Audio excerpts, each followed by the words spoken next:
थाना कुंदर की पुलिस ने हत्या की घटना का किया सनसनीखेज खुलासा। वादी पुत्र ही निकला पिता का हत्यारा, महिला समेत 2 आरोपी गिरफ्तार, आला कत्ल, एक छुरी बरामद। इस संबंध में मुरादाबाद पुलिस अध्यक्ष ग्रामीण जानकारी देते हुए बताया कि मृतक के पुत्र ने अपनी भाभी पर हत्या का आरोप लगाया था। इसके बाद जांच पड़ताल की गई तो मृतक की भाभी या उसके मायके की किसी व्यक्ति की भी लोकेशन वहां की नहीं मिली। इसी क्रम में जब परिवार से सख्ती से पूछताछ की गई तो पुत्र द्वारा पिता की हत्या की बात सामने आई और मृतक की पत्नी भी इस मामले में पुत्र के साथ मिली हुई थी। दरअसल मृतक ने अपनी बहू को एक मकान दे दिया था और दूसरे मकान में भी साथ देने की बात कह रहे थे, जिसको लेकर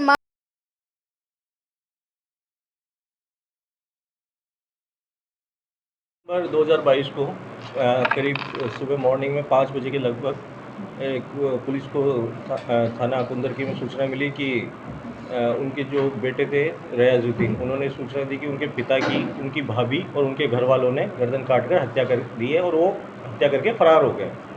तो पुलिस मौके पर पहुंची, तो शव का मुआयना किया और फॉरेंसिक टीम बुलाई।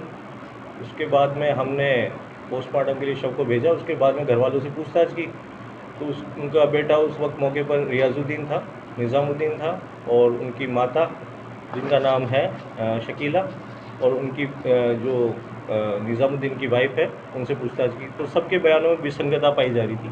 सब अलग अलग कहानी बता रहे थे। तो हमें वहीं डाउट हुआ, क्योंकि ये बता रहे थे कि हम सब यहीं थे, तो कुछ अलग, कोई अलग कहानी बता रहा, कुछ अलग कहानी बता रहा। लेकिन इन्होंने अपनी तहरीर दी, निज़ामुद्दीन ने तहरीर दी अपनी भाभी शबाना, उसके पिता, उसके भाई के खिलाफ कि ये लोग आए, इन्होंने हत्या की और हत्या करते हुए हमने इनको भागते हुए देखा।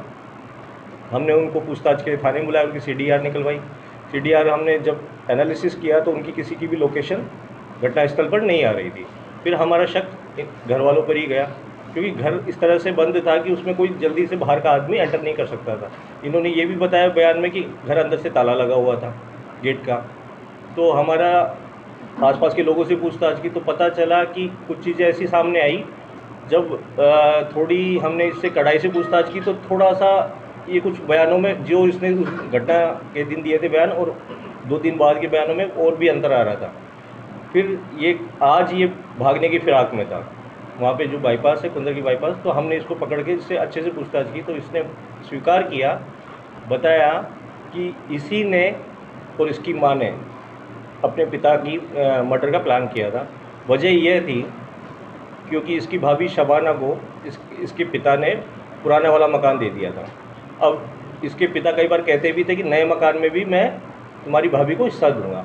तो इस बात से निज़ामुद्दीन नाराज़ था, इस बात से उसकी माँ भी नाराज़ थी और ये कई दिनों से मौका पा रहे थे कि ऐसा समाधान ढूंढा जाए जो एक तीर से 2 निशाने हो जाए, कि पिता का भी काम हो जाए और भाभी का भी हो जाए। तो भाभी ने कुछ दिनों पहले इनके खिलाफ मुकदमा कराया था मारपीट का, तो इस बात से और ज़्यादा ये चिढ़े हुए थे।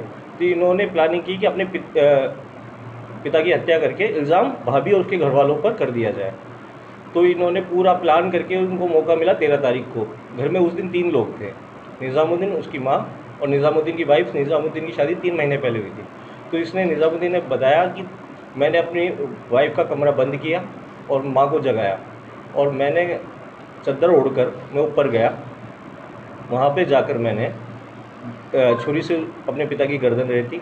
उसके बाद छुरी को ढेरा के पास किनारे पे वहाँ छिपा के रख दिया और चद्दर माँ को दे दी। माँ ने चद्दर वो खेत में भगा दी, उसको छुपा दिया, खेत में भगा कर छुपा दिया। बाद में जब उसकी निशानदेही पे पुलिस मौके पे पहुंची, सारी चीज़ दोनों बरामद की, चद्दर भी बरामद की, छुरी भी बरामद की। सर इन दोनों के अलावा भी कोई और षड्यंत्र में शामिल थे? नहीं, मैं दोनों ही थे, ये दोनों ही। एक तरीके से ब्लाइंड मर्डर जिसे बोलना चाहिए, पुलिस के लिए गुड वर्क रहा है जी। तो इसमें सर एसओ कुंदरकी के लिए सर क्या कहना चाहेंगे, किस तरह उन्होंने कहा ये वर्कआउट किया? एसओ कुंदरकी और उनकी टीम ने बहुत ही सराहनीय कार्य किया। किसी निर्दोष का, जो इन्होंने तहरीर में नाम लिखाया था, निर्दोष को जेल जाने से बचाया और मैंने अभियुक्त को गिरफ्तार करवाया। ये इनका काम काबिल तारीफ है। सर डॉग स्क्वाड भी मौके पे पहुंचा था, वो घर के आसपास बन रहा था, उससे कोई सुराग वगैरह आता था? डॉग स्क्वाड से कोशिश पूरी की गई लेकिन ऐसा कोई सुराग मिल नहीं पाया उस वक्त।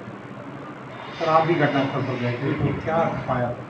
घटनास्थल पर मैंने खुद इनके बयान लिए तो निज़ामुद्दीन की हरकतें कुछ अजीब थी। मैंने इसकी एक गर्दन पे नेल मार्क्स भी देखा उस वक्त, तो मैंने अपनी टीम को भी बताया कि मुझे ये डाउटफुल लग रहा है, क्योंकि इसके मार्क्स नेल्स लगा हुआ था गर्दन पे, साथ में इसके हाथ काँप रहे थे बयान देते हुए। तो हमारा शक तो उसी वक्त इसी पे था, लेकिन हम पूरी चीज़ों की पड़ताल करने के बाद ही इसको गिरफ्तार करना चाहते थे। सर, आरोपी क्या किसी नशे का आदी था? नहीं, नशे का आदी नहीं, नॉर्मल था।